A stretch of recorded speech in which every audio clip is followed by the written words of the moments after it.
Okay, well, welcome everyone. And again, thank you so much for coming out on a stormy, stormy day. And luckily, we're not going somewhere cold, like we weren't doing the Antarctica or something like we have done before.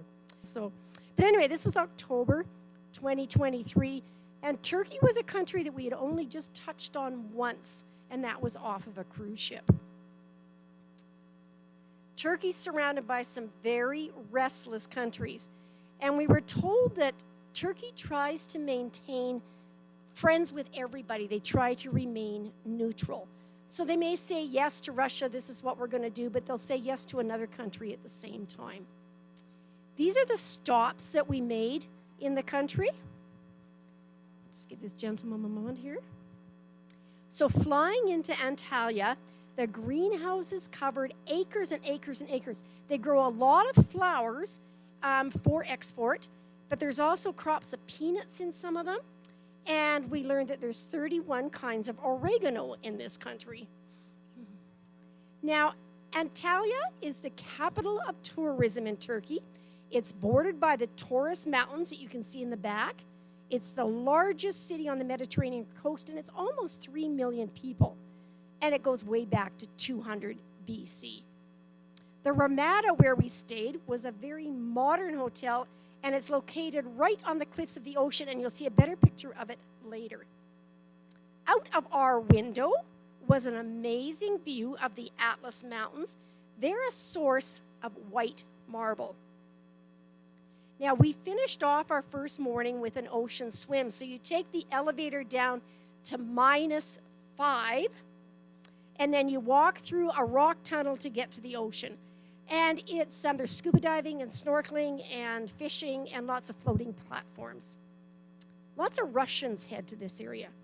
The city itself didn't appear that unusual, unless, of course, you see it from the top. January and February are the rainy months, and the barrels of water on the top here are heated by solar panels, and that's how they get their hot water system. The water doesn't collect on the mountains, it collects in the mountains, and there's lots of underground rivers. Old Town had all the character. A few of the Roman walls remained. It had a very busy marina. There were ferries and pleasure boats and tour boats, and occasionally a cruise ship will come in. So we followed the winding path down to the heart of the old city. There's numerous information signs to educate us in their way of life. And obviously, we don't have time to read these today, but they were very, very well written. The two pyramidal structures are both tombs. The larger one would be a man with extensive wealth, and underneath would be a library. That would be very typical. The small tomb would be his wife, and the shape represents the tents that they used to live in. The fluted minaret is the symbol of the city. It dates from 1230, but it had to be renovated a few times. We were very near here when the prayer to calls came, and our guide actually had to stop talking until the call was over. No, I don't believe so. Jerry? No, those are just speakers. Because, of course, now it's all automatic. The muezzins don't climb up to the top anymore. So this building was a temple that you used to go to. Temples were for discussing money. Then it was a church, so it faced to the east, and now it's a mosque. So they took all the carpet out of the church and orientated it to Mecca. They couldn't change the church, but they were able to change the carpet. Shops lined our pathway. There was tea and souvenirs and sweets and spices. We tried a drink called sherbet, not sherbet, sherbet, and every mosque makes its own. Ours was pomegranate and cinnamon. Very good. The candy displays were fascinating, and we did try real Turkish delight. Not talk with my hands. Very, very delicious. Did you miss the hanging candy, Jerry? You have to go back one. This is hanging candy, and I think when you come in, you either cut a piece off or you take the whole thing. This is pomegranate and walnut. Loose tea, very fragrant as you walk by and very colorful, and sometimes shaped into wonderful pyramids. Lots of clothing and handbags, and even beautiful, beautiful lamps that are made from gourds. I really would have loved to have brought one home. And there were cats everywhere. Now, people put out water and food for them, so none of the cats are starving. And the cats, of course, were brought to the harbor cities to control the mice and rats. In the back, in yellow, is the 5-star cat hotel that is down by the water. We head out on a harbor cruise, which was nice. At this point, our feet were getting tired. And this round tower is all that remains of a tomb. It was also used as a lighthouse, and it was built over 1,500 years ago. So this is a great view of our hotel. As I said, the cliffs reach about 45 meters along the coastline, but you can see why we had to go down 5 stories to get to the water. The water was pretty choppy, and we actually didn't stay out as long as we had planned. And then back up to city level on the old staircases. For a mere 18 cents, which I didn't know at the time because I didn't take the time, we could have quenched our thirst. Now, the typical houses of Turkey are built of stone on the bottom and then wooden on top. And they say that the overhanging balcony really helps keep the house cool. The average age in Turkey is 30, so it's a very, very young country. And usually 4 generations will actually live in one building. They'll each have their own apartment, but they'll all eat together. They're very family-orientated. Turkey's famous for its carpet weaving. I'll tell you a little more about that later. Hadrian Gate was revealed when the walls collapsed in 1950, and it was restored in 1959. And of course, named after the Roman Emperor Hadrian, who visited it in the year 130. Incredibly deep grooves in the pavement were worn away by countless carts passing in and out of this gate into the city. And the passageways are decorated with beautiful floral and rosette reliefs. Now, Duden means underground river, and I mentioned that earlier. So the river flows from the mountain, running underground, and then perhaps there's a waterfall, so it comes above ground, then it goes underground, and 8 kilometers before it got here, it reaches the surface again. Only 5 of the original 150 waterfalls still reach the ocean. The fresh fruit looked fantastic. And the name of this little river means melon lifting river. So the people would use the cold water to keep their fruit cool here. Gerry had a Turkish ice cream cone here, and it's made from the seeds of an orchid. So it's actually a denser, almost chewier ice cream than ours. And it's the presentation. In another picture, I'll show you the presentation they do with ice cream is mind-boggling. About 15 kilometers east of Antalya is Perga, the ancient city that goes back 5,000 years, but we're going to see the Roman part that goes back from 2,000 years ago. The first stop is the theater, constructed in Greek form and then transformed into Roman style. It seats 12,000 people. And as with most theaters, you have the 3 main sections, the stage, the orchestra, and then the tiers. And the facade, where the point, that's okay, Gerry, that's fine. Just beautiful, beautiful carvings by the artists of Perga. And this is just one example. There were many panels there. But I like the fine details. Like that door trim is exquisite. Now, next on the list was the stadium. And it's here where the horse races were run. So it had to be long enough and wide enough that the horse and chariot could run down and make the turn at the corner. And then bestiality took over, so they brought in all the lions and tigers and things. So they blockaded one end for the animal fights. And all these arches and things are all for market stalls. We enter the main gate to Perga. This used to be all covered in beautiful marble. But we're impressed with the details, the artistic details that remain. We saw 2 Roman baths, and we heard about the process, and I just love this. So you undress, and then you have to cleanse yourself. You have to have a shower of some sort. And perhaps while you're doing this, you're watching nude wrestling in the little arena just behind this picture. And then after your bath, you are covered in oil, and you proceed to the sauna. It's heated by fires that are outside the walls, and the hot air is pushed in. And then you have to have the oil scraped off your body. Now, they're scraping off as much hair as they can as well, because if you were hairy, you were considered a slave. I would be in serious trouble.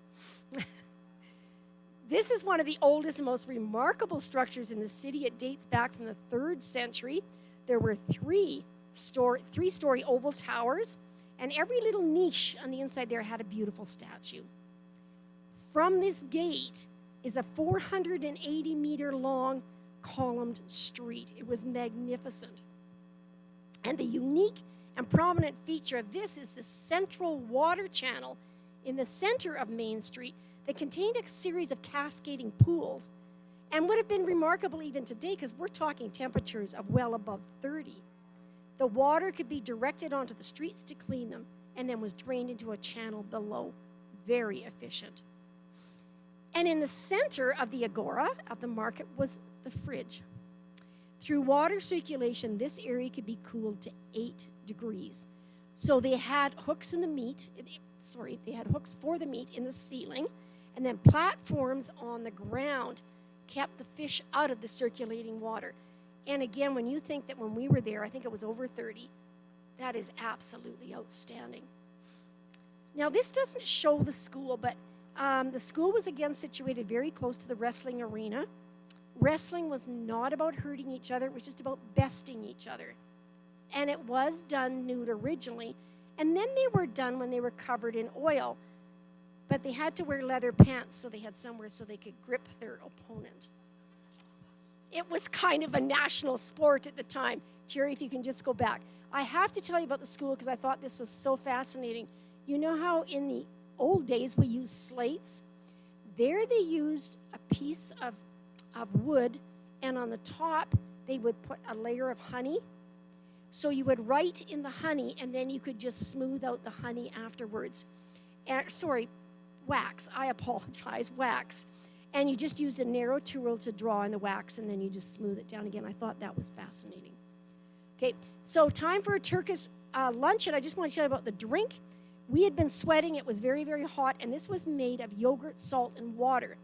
And so it just helped build your electrolytes back up, and all sorts of great food in Turkey.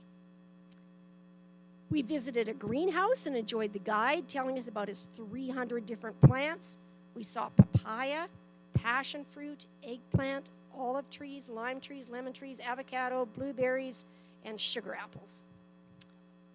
The ancient bridge replaced a Roman bridge that had been destroyed by an earthquake. And the water pipes were actually visible on the bank. They actually had piping for diverting the water for irrigation.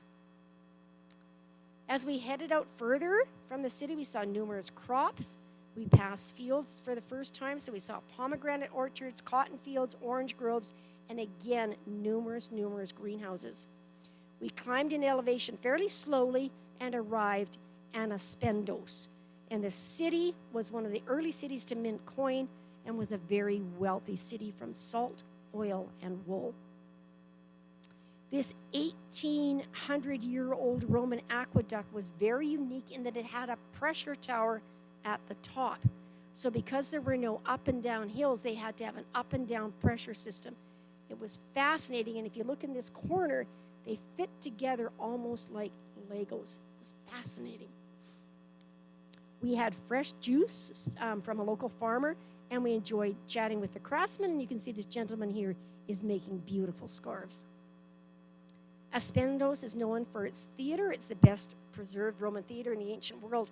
And I think that it's still used today because of its great acoustics, so they will still have things today. But the thing I liked the most were the tickets. So if you were going, you would get a ticket like this, and they were made of ivory, metal, or bone, and on one side would actually have the seat information on the back. So on the back might say section 6 or something like that.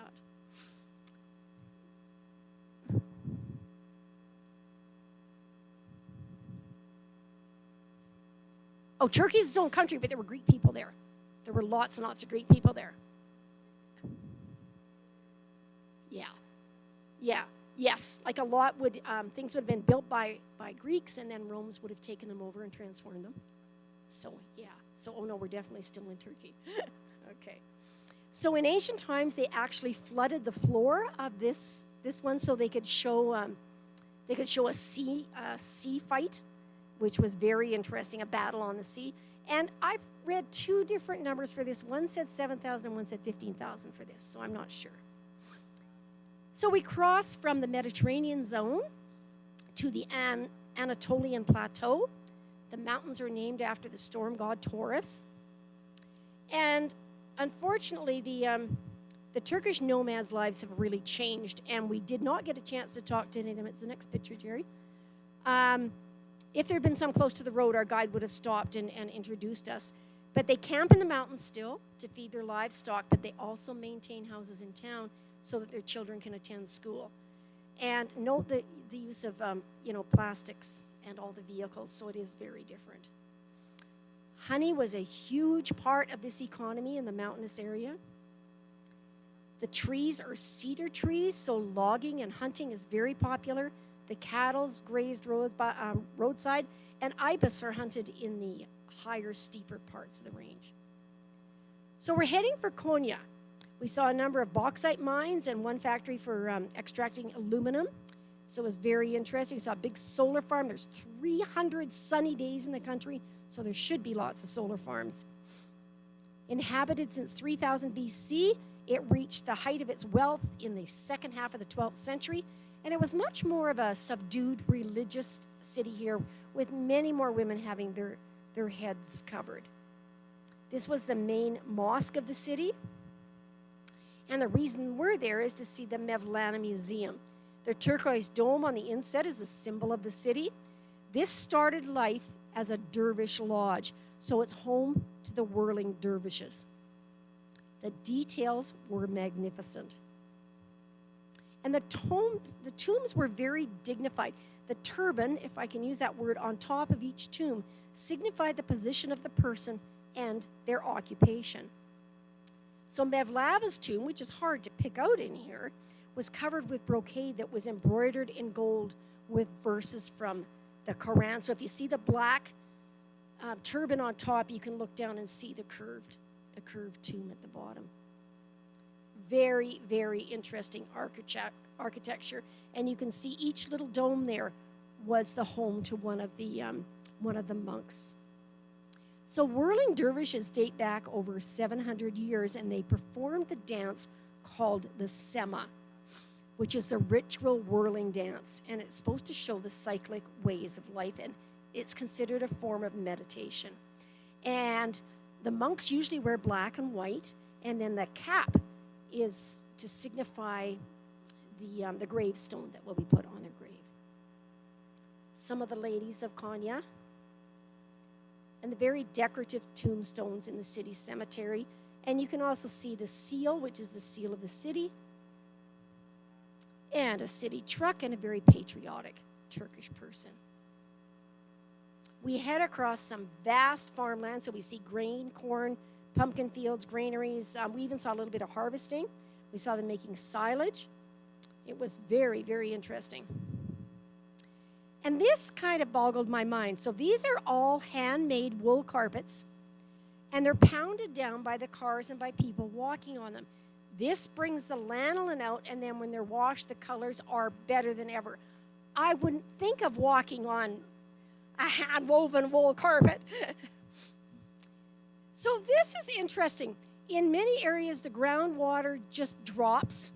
Okay, it just drops, and then when the water drops, there's empty land below. So they get these vast sinkholes, and there's hundreds of them in the area. And yes, people have died in them. Like, they're walking along, and the ground drops out from underneath them. The caravanserai, this one is the largest and most beautiful in all of Turkey. It was built in 1229. It has bedrooms and sitting rooms and a kitchen and a dining room and a bathhouse, because you have to bath before you go in, and a mosque. And in the winter quarters, there's even rooms for horses and camels and all the goods they would be carrying. So these are for traveling people. Go ahead, Jerry. These are for traveling merchants. And they would have a medical clinic, a leather worker for saddles, an ironsmith. And they would stay about 3 days, and they would trade with other people and other merchants going by. And there would be one every 30 kilometers. So they would move along their trade route. Inside this one was a beautiful carpet display with all ages and styles of carpet. And I thought this handle was very interesting. If you committed any kind of a crime, you had to hold onto that handle, and then you would be tied to that handle, and everybody knew you were a bad person. This is a sugar beet plant in full harvest mode. You can see the trucks full of sugar beets. And this is corn silage, and you can see how they stored their corn silage in bales. And there were huge, huge fields, and every so often, private-run elevators were collecting the crops. In this picture, we can see potatoes being harvested as well as the pumpkin crops. The pumpkins are growing for pumpkin seeds. The roads were excellent, 4-lane highways that were smooth and unblemished, and all the streets and countrysides were free of garbage. It was excellent. Turkey has the biggest solar field in the world. It also has the largest prison. It looked actually quite nice as we drove by. A chicken farm we passed had its own biogas factory. There's a saltwater lake with underground gas storage, and the gas is going to come from Russia. The tulip is the flower of Turkey, and Cappadocia means Valley of the Horses, even though there are no horses. And in the middle of the structure, you can see the 3 beauties here, and we'll see the real 3 beauties later. We saw, Gerry, sorry, I don't get you. So we are in Yukasar, and this is where we were staying, but we went there to see the cave houses. Fantastic. We stayed in this hotel. It was very nice, carved into a hillside, and my opinion, if it's good enough for King Charles, it's good enough for the Meddings. Though I mentioned to you, these were the bathroom signs in that hotel. I told her we have an amazing collection of bathroom signs. And now we tour Cappadocia. Oh, that's coming up. It's okay. So Pigeon Valley was first on the list. There used to be millions and millions of pigeons, but tourism as well as industry has driven some of them away. But we look across the valley and we can see hundreds of pigeon homes. And they collect the fertilizer once a year and sell it to the farmers. Now in Turkish culture, the son gets the farm and the daughter gets the pigeon house. So, of course, a man's going to look for a woman with a pigeon house to increase his farm, and the woman's going to look for a pigeon house that needs a farmer. So I guess it all works out okay. There were hundreds upon hundreds of pigeon houses that needed to be tended. And then these are all still pigeon houses where the stars are. And then cave homes, and most of them are deserted now. Now, the blue Turkish evil eye, that's not the right name because what it does is it prevents evil. I am wearing one around my neck, and I've got a couple up here. And, of course, they make incredible souvenirs. So they ward off misfortune, envy, and negative energy. And souvenir hats and delicious ice cream. Now, in this picture, you can see the stick. This has got the spoon on the end, but you see how long this is? So he scoops it out, he puts the cone in there, and then he hands the ice cream. But as soon as you reach out to get it, he pulls it back and he flips it around a few times, and then he holds it out again, and he may or may not give it to you on the second or the third try. It was a really incredible presentation. We were thrilled with the views from various high spots on the road, and you can see the people on the top if you look at the right side of the scene there. Okay, we did not get up there. How you get up there are ladders on the inside. So you have to go inside on the first area, or in the house we toured, they were all ramps. So, but I doubt there would be ramps that high. Well, there's no trees, for one thing. So these are very easy to carve. It's soft stone. And so this is that was a closer look at some of the balconies. Right there you can see. And we actually got to sit in one of these balconies, so that was very, very nice. That's the local police station. I thought that was, but I asked if I could go in and see what the jail cell looked like, but I never did get in there. So we were thrilled to visit, and of course this is part of the tourism and the way they make their money. It's a 4th generation home for them. The current couple have lived there for 45 years. And there were 6 levels in this house, and the bottom 3 had their souvenirs for sale. There was a beautifully carpeted room with chairs and tables, and you can see there's a coal or wood stove at the end for heating. And this gentleman, he's 66 years old, and he's actually well known. He's actually been in the New York Times talking about cave houses. And okay, that's a really good question. That's the only room we didn't see was the bathroom. Okay, the shelves are carved into the walls. They do haul water around pretty regularly, and most of them would have a well somewhere. Okay, so not that. But we went up a couple of levels and saw the bedroom, which were pretty ordinary bedrooms, actually. And then we had tea on the balcony. And I had pomegranate tea. Gerry had apple tea. And then they had grapevines and apricot trees, mulberry trees, and flowers. And they have an old kitchen where they brew and store their wine. So the man was 66. He has one son who served us our drinks. He has two daughters. One who's a teacher. They're both living nearby. And they're trying to keep their history alive with home visits. And if you go on the computer, you'll actually find that there are people now that are combining like this home with the other home beside it through a tunnel, and they're expanding and making these beautiful big places and renting them out as hotels. And that's a huge, huge business now. Now, the next stop was Love Valley, and here's one version of the myth, and I can't tell you more because they're too long. Humans and fairies used to live together peacefully until a man fell in love with a fairy and wanted to marry her. The people were against it, thinking it would cause jealousy and other problems, so they decided to burn down the fairy houses. But the fairies were pre-warned and left the area. The fairies came back as pigeons. Now, that's one story. There's many more. But it all goes back millions of years ago when volcanic eruptions, caused some of these amazing, amazing things. So we're in Gorem now, and it was a monastic center from the year 3000 to 12,000 AD. And we wish we had time to, go ahead, Gerry, we wish we had time to hike the valley floors, which is another part of tourism. You can go down and hike, or you can ride horses through the valleys and see all these from a different angle.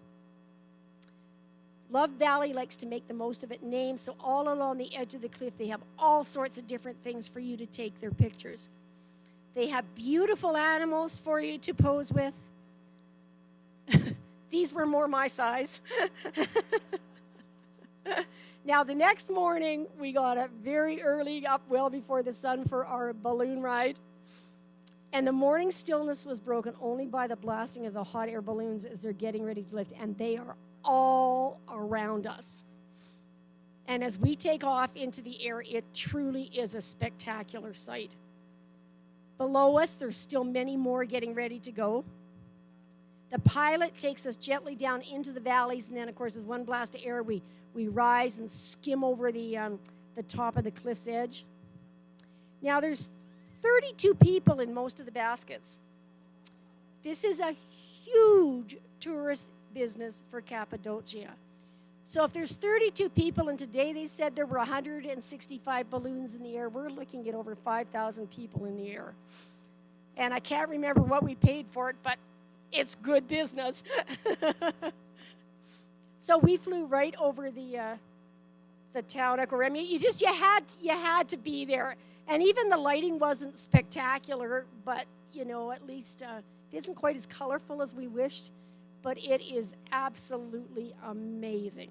So this is the town of Gorem below us. And you can see they have built the town right around the fairy chimneys. Yeah. And then this is looking back. If you remember, the first tower we looked at in our hotel is just right basically at the end of the arrow there. And right over Love Valley. And then we did a very, very gentle touchdown, because you never really know what's going to happen. He actually landed the balloon right on the trailer. It was very impressive. And, of course, champagne and your certificate awaits. A drive through Camel Valley, and you can see why they call it Camel Valley, with many, many more pigeon nests. They're usually all accessed by ladder, but you can see this one has steps cut into the stone. I liken this landscape to our Badlands on steroids. And I don't know if I'm right, but that's how I felt it was. The souvenirs, colorful and plentiful in every stop. And the Garem Open Air Museum, it's one of the most visited sites in Turkey. It has the most painted churches and hermitages and monasteries in all of Cappadocia. And there's the police station again. So it was recognized as a UNESCO World Heritage Site, and it's a very, very busy place. And there's lots of paintings in here that you can't photograph because they don't want it to damage the painting. One of the chapels we visited was St. Basil's. It had a great keystone door. And, of course, this whole area is up and down on sides of cliffs, so you're not walking on any flat land. This dates from the year 300 to about 1200. These are all tombs that are carved into the stones. The little ones on the sides were for children. I know it's a little bit hard to see, but there's quite a few of them carved into there. I think the highlight for me was probably this building, but we also saw a dining room where there was a stone table almost as long as this room and big stone benches on the side where they would gather for their meals. This is a monastery. On the bottom floor, they would keep their animals, and then a vertical ladder inside to climb to the different areas. The first floor would be where they would meet and teach, and then there would be living quarters. And apparently there's still stone beds and stone pillows in the rooms up at the top. A display of the paintings that we were not allowed to photograph. And then the Garem Valley, it contains like 60 churches, hundreds of burial graves, and countless agriculture rooms. It's an amazing place. All these churches were built in the 11th century. And that's just for info today. This small town, a completely different town, was dominated by a 90-meter high rock castle right in the center of town. And you can see it's called Zivrikaya. And there's people probably still living in some of those lower rooms. We come around the corner and there's the three beauties, thought to be named after Hera, Athena, and Aphrodite. And they competed to be the most beautiful. You never knew it was going to be around the corner. You go around the corner and here's this guy. Luckily, he wasn't crossing the road. And then in the town of Avanos, we had kind of a different taste. It's known for its cold storage area. So you're driving along and you see a whole bunch of pipes sticking out of the ground, and underneath there's huge, huge areas for cold storage. I don't know why Turkey hasn't completely collapsed, because there's a lot of underground stuff. But we had a great time with, you can see the Red River, and we did not go into the hanging restaurant, but I thought that was an interesting way to have a meal. The Red River is known for its clay deposits. 5 generations have been working at the pottery shop we're going to visit. But the men did the pottery and the women did the weaving. And it wasn't until just like 30 years ago that women started to enter the pottery field. There was wonderful pottery on display. They even had some that they put phosphorus in it so it glowed in the dark. Now, I don't know why you want glow-in-the-dark pottery, but I thought it was an interesting, it was beautiful. Anyway, this is the main potter in the left. He looked like Albert Einstein. Now, this is the wine decanter. I have my little wine decanter. I asked if it would hold a bottle of wine, and she looked at me like I was kidding, but she looked at me, and I said, no, I was just joking. But I couldn't buy a big one. I wanted the one that David said this one was for me, but it, fabulous, fabulous souvenirs. Okay, and then this fellow, he is the master potter, and he says if you're under the homes in town, there's pottery shops underneath, and I was very impressed knowing that too. So speaking of underneath, the next stop was an underground city. This was discovered in 1972 by a farmer who was trying to figure out where the water kept disappearing to. So this turned out to be a whole city which could have held up to 60,000 people for 3 months at a time. A total of 10 floors was found on this one, going to a depth of 40 meters. But only 4 are open to the public. And this city was started 3,200 years ago. This was one of the entrances. Now, these cities were built, and obviously I'm not going to read all that, but people are living on the flat land. They didn't have a hill to run up for protection. They didn't have rocks to hide behind, so they decided to dig down. And that's kind of, and then once one person dug down, somebody else dug down, then they connected their houses together, and that's how it grew. So there's about 500 underground cities in the area, and the first floor would be for your animals, and they would have little troughs on the side of the walls to put the food in, and they would store enough feed, water, food, and wine to survive for 3 months. And there were ventilation shafts, of course, for fresh area. There were toilets, cemeteries, prisons, and a church. And I'm sorry, Gerry, did I miss if you go back to, sorry, these are the doors, okay? And you can see she's trying to close the door. So if the enemy made it through the first layer, you could block off the other layers using these big round doors. Sorry, Gerry. So the tunnels they got shorter and shorter as he went down. I was quite glad that I was a short person, but even cities up to 8 kilometers apart were connected by tunnels. And only 40 of these cities are able to be visited now. This is a wine jug. There were rooms specifically for making wine. It was a fascinating tour. I was very glad I did not have to find the underground bathroom because we never did see it. So So we're headed for Pasebag and Zelv. These are our last stops in Cappadocia. And Pasebag was used until 1923 when the Greek Orthodox people were thrown out of Turkey.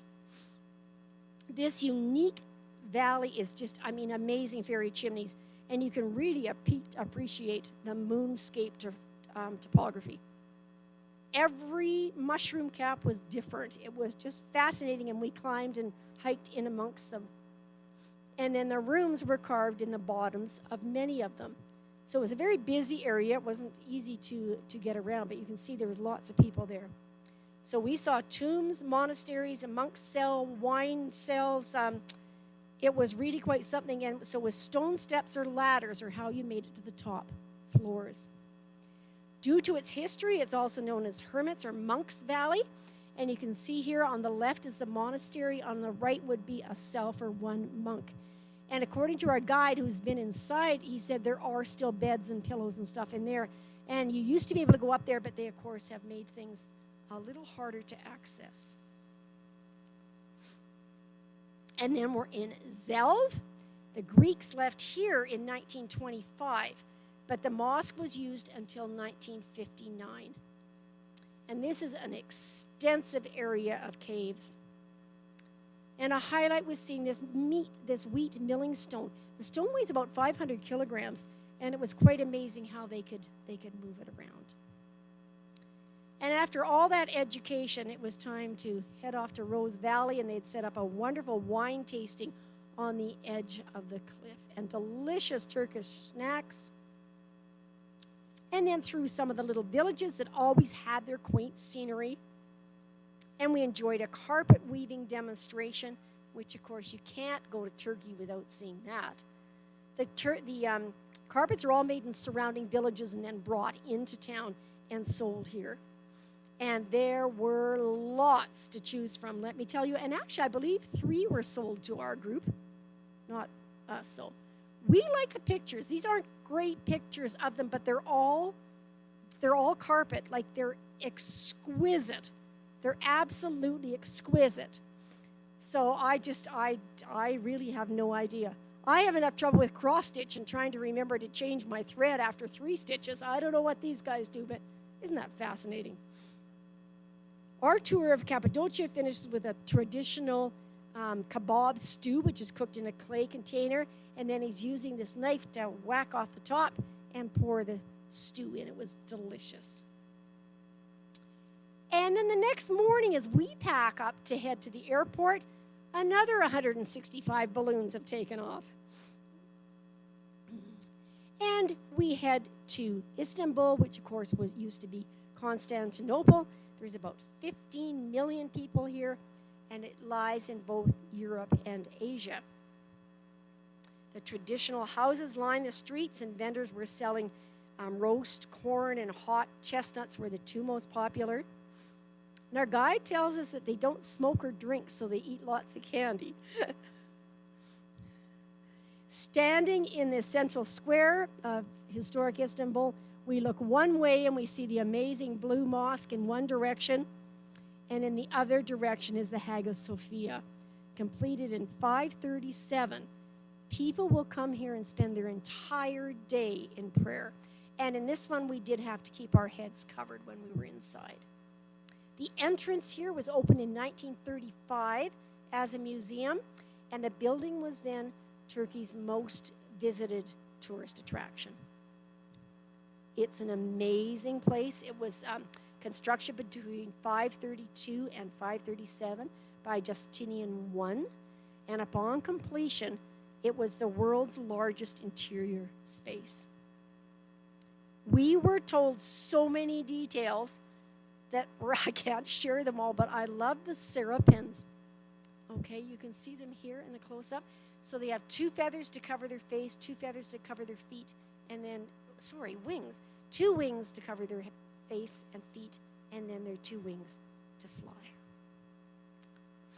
Oil lamps lit the interior and were quite spectacular. And in the inset, you can see one of the oil jugs. They used to put ostrich eggs up there. And apparently, I heard 2 different stories. It was to ward off spiders or mice, or to warn of earthquakes. So if the egg fell, obviously an earthquake was coming. And the painting was absolutely stunning. This is very interesting. The Virgin Mary and Christ Child are between Justinian I on the left, holding a model of the Hagia Sophia, and on the right is the city of Constantinople. So very impressive. I just can't imagine living in those times. It was remarkable. And this is a picture from the internet. We didn't take this, but I wanted to show you the size. It truly is spectacular. And so we're standing in the Hippodrome, and this is the heart of the old city, and it's pretty hard to imagine, chariots, horses and chariots racing by us on the ground that we are actually walking on. The German Kaiser visited Istanbul many times before World War I, and this was his gift to the city. The obelisk was erected here in 390 AD, and it had fascinating stories on the bottom of it. So here you can see the emperor and assorted VIPs and probably his bodyguards are on the top row, and all the citizens underneath, and everybody's watching a chariot race. Amazing artwork there. You can see them moving the obelisks into place. It's a fascinating piece of artwork. Outside the Blue Mosque, where we're going next, is a cleansing station. It's a very important part of visiting a holy place. We did not have to partake of that, though. The Blue Mosque is also known by its official name, the Sultan Ahmed Mosque, and it was built between 1609 and 1617. So it's a pretty impressive structure. This is the main entrance. Note that the door is camel bone and mother of pearl. The mosque has been designed so that even when it's at its very, very most crowded, everybody in the mosque can see and hear the Aman. So if you look at the arrow on the right side, and then if you look at the inset, the Aman would climb up to the top there so everybody would be able to hear him very clearly. The main dome is 141 feet or 43 meters high, and the mosque contains 260 windows so that it's mostly natural light. A total of 21,043 tiles, all different design, are found inside the mosque. And outside the mosque, there's assorted buildings affiliated with them. There's a school and a hospital, and this is the prayer room that you can see on the bottom of the inset, the prayer hall. Now, historically, the muezzin had to climb the spiral staircase inside the minaret 5 times a day to announce the call to prayer, but of course now it's all done, automatically. Yeah. Now we went underground. This is the largest of several hundred ancient cisterns beneath the city. It was built in the 6th century, and today it's kept with very low water, but originally it would be completely full of water. And they say that 7,000 slaves were involved to build this cistern. You have to go down 52 steps to get to the bottom, and the walls are 4 meters thick. We had no idea where we were going when we started down these stairs. During the 1985 restoration, 50,000 tons of mud were removed from here, And then all these platforms were constructed to replace the boats that tourists would usually take to tour this. And it was opened to the public in 1987 after the restoration. These are all the different ones that are underneath, or the main ones. And you can see the decoration on this is the peacock eye design. Now, brought from elsewhere, this block is of Medusa, and they say it's oriented sideways specifically so that you don't look into the Gorgon's gaze, because if you look into the Gorgon's gaze, you're in trouble. So they say when it's sideways, you don't have to look into her eyes. Now, our brains were absolutely full, so we had a beer break. And then off to the Grand Bazaar. If your brains aren't full enough, you head to the Grand Bazaar. The oldest and the largest covered market in the world dates back to the 15th century. It has over 3,600 shops, carpets, jewelry, spices, antiques, souvenirs, 64 streets, and it has 27 different entrances and exits. We were quite glad to get back outside and enjoy just the beauty of the building toppers. Incredibly artistic. And then we had supper that night under the bridge, and we're having a seafood supper, and I know it's very hard to see, but there's a whole bunch of people fishing up above us, and their lines are hanging down. We had delicious sea bream, and you can tell that Gerry didn't enjoy any of it. And the night lights were very pretty. Our hotel was within walking distance of the historic center, so it's lucky because the traffic is horrendous. This was my kind of cat. Remember I told you about cats before? I think I'd like to bring home one of these stuffed ones. And this is our last stop in Istanbul. It's a visit to the Topkapi Palace. And it is so big and so complicated that we'll share a few of the highlights. There's an example. We went in this little door down at the bottom. There was a room full of exquisite clocks. There was a room full of weapons and armor. The bows and arrows were made of maple, and they were covered with bull tendon, and you can see the quiver, and you can see a thumb guard and a wrist shield, and the arrows were made of beech wool. Fascinating. The tulip design, very popular in their robes. In the inset, that's what you would put in your turban. Okay, now dignitaries wore great, big, bulky robes to make them look bigger. For warmth, they wore the fur on the inside, and then inside that is they had an underlayer of spear-proof material, and these are all verses of the Quran written on them. And there was sparkle and glamour all over the place. Now, one of the most famous items shown there is the Topkapi dagger. And it was made in 1747, and it has been featured in a movie called Topkapi. I tried to watch the movie. It was not very good. I really tried hard to watch it. Okay, no, back up, Gerry. You got to talk about this. The spoonmaker's diamond was also on display, surrounded with 49 cut diamonds. It's considered the fourth largest diamond of its kind in the world. So pretty impressive. The circumcision room, we didn't go in that room. Oh, I excited somebody back there. Anyway, it's dedicated to the circumcision of young princes, which is a religious tradition. But the reason I took the picture was for the tiles. I mean, unbelievable. And there were lots of courtyards. There was a school, a library, fountains, gardens. And the tobacco room was kind of fascinating. And I'm not going to read all of this.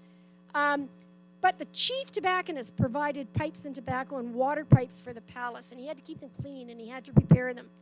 You had to hold, just a minute, they had to be held in your left hand, because in your right hand you would use to drink coffee or to count your prayer beads. It's a complicated procedure. The kitchen was home to 800 workers who fed 8,000 people, and you can see the chimneys are an indication of the massive size of this part of the castle. We saw entire place settings. Some of them had beautiful calligraphy on them. And then we visited the harem. I've always said harem, but lately I've heard harem. which actually means a holy place where not everybody is allowed to enter. It refers to private family life. That was the platform where the ladies would gather. Forbidden to the public, black eunuchs guarded the premises. And there's 300 rooms, 9 baths, 2 mosques, a hospital, a laundry, and lots of dormitories. Living here was the Sultan's mother, the Sultan's wives, the concubines, all his children, and many servants. Huge area, stunning tiles. And this was the door to the Sultan's mother's room. Very impressive.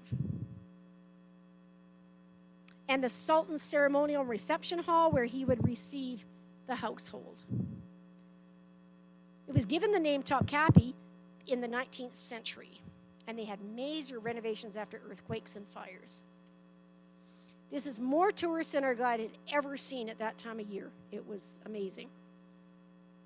We had a boat ride on the Bosphorus Strait, which gave us a different point of view. So this divides Asia and Europe.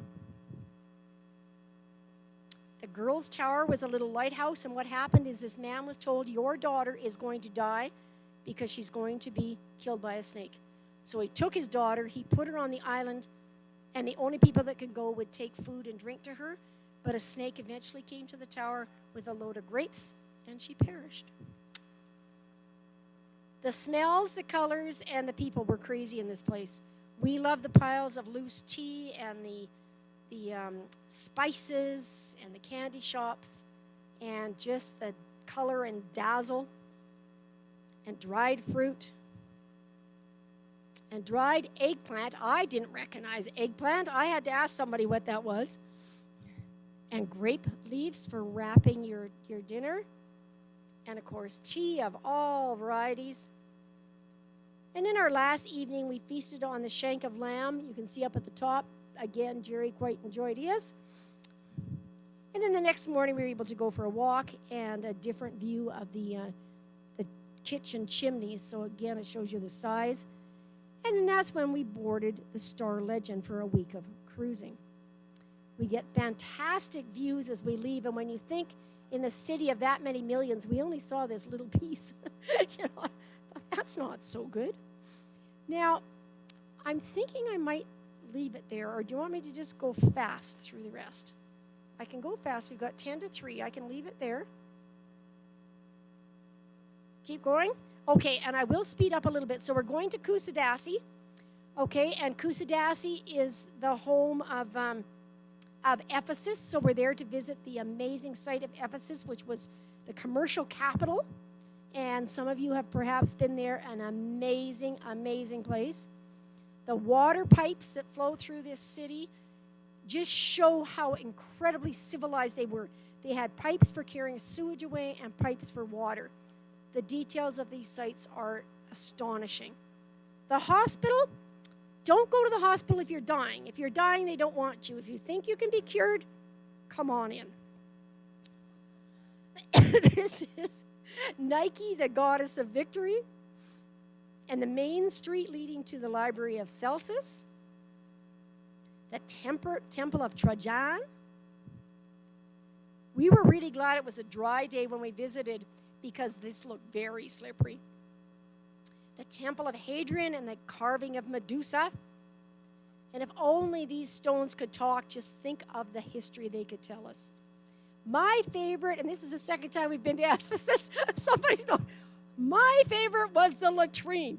So this is the high-class men's toilet, capacity 45. And because the seats are made of marble, you would send your servant to warm the seat up first. Music would be playing, so all the rude sounds of defecating would be disguised. Men would discuss events, and my summary was lots of business was done here.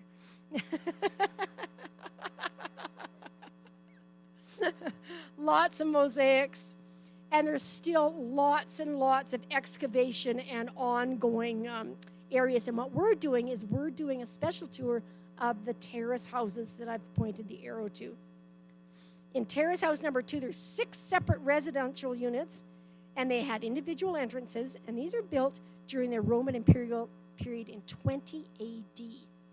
So there's 6 houses that would be filled with multi-generational families, maybe 25 people in each family. Courtyard was not covered to allow light in, and it was surrounded by rooms on all sides, and there would be a well in the courtyard for water. The marble hall, you can see what it looked like when they found it and how they were able to restore it. Beautiful, beautiful colors of marble. Part of the church in the house. Huge pots, which they would dig into the ground to keep them cool, and they would use for oil and wine. The higher on the hill you were, the more expensive the house. And beautiful artwork survived. Just think of the talent that is done in stone. It is just amazing. And tiny details done so, so well. It was a very impressive tour of what it would be like to live in ancient Ephesus. And then we joined the crowds and we headed for the Library of Celsus. The interior walls were designed to display scrolls, 12,000 of them. But it was built in the 2nd century AD, but within a few centuries of its construction, a fire destroyed the reading room, and the library fell into disuse. And then it was raised from the rubble from 1970 to 78. One of the 7 wonders of the ancient world, the Temple of Artemis, is located here. There it is. That's the Temple of Artemis in the corner there, but there's only 1 column left. Outside the library is a long section of market stalls, and you can see they've got wheat and wine for sale. The giant theater, which is still used, seats 25,000 spectators. It was the probable place where Paul preached to the pagans in Acts, and it required 60 years to get this prepared. And this is the harbor street, so when dignitaries and people from other countries came, they would be impressed by this street full of columns. And a collection of sarcophagus, and the style and decor would signify the economic and social indicators of the person. And then we went back to the town of Kusadasi, which is known as the City of Birds, and just a walk around. We loved the fish market. And there's bouquets of dried peppers. And in the evening, we are taken back by bus, and we have a musical feast and on Harbor Street. It was fantastic. And then our very last stop is Bodrum. It was known for its sponge driving going back 3,000 years, and it was a huge part of the economy until 1965. And then artificial sponges and sponge diseases kind of ended that. So if you want to rent a boat, from about €400 a night per person, you can rent a boat, and it comes with a captain and a full staff. And it sounded very nice. Most of these boats were built right here. But our tour is of the Bodrum Castle and its Gothic architecture. And because it was done by the Order of St. John's, it's very multinational. So there's French, Spanish, German, Italian, and English built in this. And there's hundreds and hundreds of these coat of arms. Great scenery. The chapel, or the mosque. And then we visited the Museum of Underwater Archaeology. So each ship would have about 5 of these stone anchors. And when they're not being used as anchors, they would be used as ballast. And these, of course, are the amphora, and they would be used for wine or oil, and this shape fit well into the hull of a ship if they're carefully stacked. One shipwreck had a cargo of glass, and between 500,000 and 1 million shards of broken glassware were recovered, and then they had to try and put it back together. Nearly 20% of the hull survived, as you can see, in rather fragmentary condition. A second ship was on display, and it was the Ulubaran cargo ship, and its main cargo were copper ingots. And that's what these were. Now, I looked at them, and I thought they were ox hides or something. I didn't know they were ingots. It required 22,000 dives and 11 years to get this up and running. Well, there's the ingots. I didn't realize that they made those 4 corners, because, of course, they're so heavy, that 4 people can carry them easily. So that was my lesson for the day. Beautiful, beautiful mosaics. This is a Spanish tower, which was used for medicinal purposes, as signified by the serpent. And according to the municipal rules, you have to paint your house white.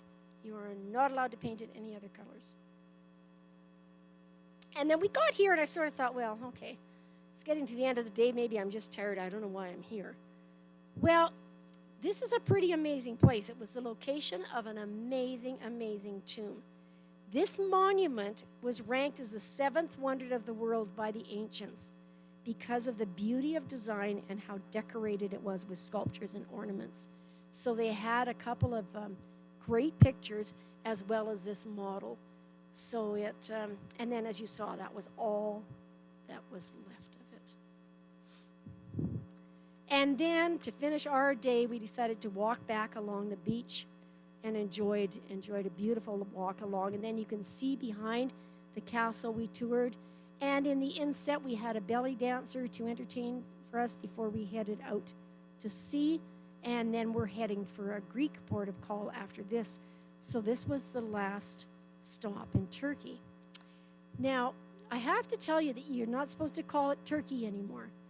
Okay? So it's supposed to be Turkiya. Okay? So it makes me have to think so hard to say it right that I haven't used it properly, and I apologize. But Turkiya, so that it's, they don't want confusion between the country and the bird, and also when you're a turkey, you're a failure or flop. So they decided to rename it. Gerry, that was 2022. It became officially known as Turkiya. So my apologies for not using it properly all the way along. I thought I would have, of course, I didn't have to say Turkey that often. I probably could have done that. 7 Wonders of the Ancient World, this is just added extra stuff. It was just really fun to realize, what we have seen. We haven't seen all of these yet, but we've done pretty good. And then the 7 Wonders of the World, we were surprised that we've actually seen them all, which is, and of course they have lots of different 7 wonders. They've got the 7 natural wonders of the world. So it's kind of fun to, we have seen Northern Lights, of course. I just didn't have a good picture. And we haven't been to Nepal yet, or we have not seen that particular volcano. But it's kind of fun to think that. So since we went to Turkey, we just came back from a trip to Peru and Easter Island. And in Peru, we did the Nazca Lines and Lake Titicaca, which we hadn't done the first time. So that was really fun. And then our next trip is to Madagascar in October of this year.